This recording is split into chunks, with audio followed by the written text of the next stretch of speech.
out in the country walking down an old county road in Yalobusha County, Mississippi. Today we're going to introduce you to the story of the Bell Witch and visit the grave of a lady who had direct physical contact with the witch. Come along with us. Let's go explore. I gotta tell you, if we see some chupacabra looking thing off in the woods somewhere, I'm going to do what I can do to hold on to my phone and not throw it, but I will run. If you're really interested in the Bell Witch story, you need to make your way to bellwitch.org. The Bell Witch story is known as America's greatest ghost story. This legend begins with the family of John Bell of Red River, Tennessee. They endured a spiritual haunting between 1817 and 1821. Unlike in the movies, this haunting involved real people and real places. John Bell acquired a farm that consisted of 328 acres in Robertson County, Tennessee. He was also an elder in the Red River Baptist Church. They had 3 children. One day in 1817, Mr. Bell was inspecting his cornfield when he came upon this strange chupacabra-looking animal. It was just sitting in the middle of a corn row. The animal had the body of a dog and the head of a rabbit. Bell shot at the animal several times and it disappeared, so he went on home and didn't think any more about it. That evening, Mr. Bell and his family began hearing beating sounds on the outside walls of his house. The sounds returned with increased frequency and were harder and louder each and every night, and the Bell boys and their dad would hurry outside and find nothing. The children began to wake up frightened and would complain of rats gnawing on their bedposts. They would also tell of some invisible entity wadding up their bed covers and tossing their pillows onto the floor. After a while, the Bells began to hear whispering voices. About this time, the Bells' youngest daughter, Betsy Bell, began to have brutal physical interactions with this entity, we'll call it. It would pull her hair and slap her around and often would leave whelps and handprints on her face and body. The family had kept these disturbances a secret, but finally John shared it with his neighbor, James Johnston. Mr. Johnston and his wife spent the night in the Bell home.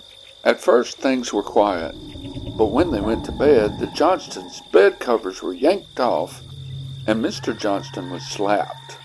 After Mr. Johnston yelled, "In the name of the Lord, who are you and what do you want?" things got quiet for the night. The entity's voice got stronger over time and became loud and forceful. It sang hymns, carried on intelligent conversations, quoted scripture, and once it even quoted word for word 2 sermons that were preached at the same time on the same day, 13 miles apart. Word of these demonic encounters spread all the way to Nashville, even to then Major General Andrew Jackson, for he became interested in the Bell Witch. I'm going to just continue the story as we walk up on Betsy's grave. Mr. Jackson and his entourage were traveling to see the Bells in a couple covered wagons, when suddenly they became stuck. Jackson joked and told his friends this must be the Bell Witch. Suddenly, a female voice told General Jackson that they could proceed on and she would see them later that night. Later that evening, one of Mr. Jackson's men pulled out a pistol and bragged that he had a silver bullet, and the witch was surely scared of him. Immediately, he began jerking his body in all kind of crazy directions, saying that he was being stuck with pins and beaten severely. And all of a sudden, he flew out the front door. Jackson and his entourage were spotted in Springfield early the next morning, on their way back to Nashville, and he was heard to say, "I would rather fight the British at New Orleans than fight the Bell Witch." The encounters stopped happening all the time after Betsy broke off her engagement with a local boy the witch did not approve of. The witch would continually vow to kill John Bell. By 1820, he was confined to his house, and the entity would take his shoes off when he tried to walk and slap his face. John Bell died on December the 20th, 1820. The entity proclaimed to John Jr. that I gave old Jack a big old dose of poison last night and that fixed him. John Bell had 3 preachers preach his funeral, 2 Methodists and 1 Baptist. As the mourners left the graveyard, the witch began singing a song about a bottle of brandy and did not stop until everyone was gone. Betsy, whose grave you're looking at now, had broken off her engagement to a Joshua Gardner, the man the witch did not like, and repeatedly ordered Betsy not to marry him. Joshua's former school teacher, Professor Richard Bell, had been really interested in Betsy for some time and had told that he wanted to marry her when she became a little older. Powell was a very smart man, and he was 11 years older than Betsy, and also a student of ventriloquism and a student of the occult. Betsy had broken off her engagement with Joshua because of all the harassment the entity was giving the 2 of them. So the witch visited Lucy Bell, John's widow, and told her it was leaving but would return in 7 years.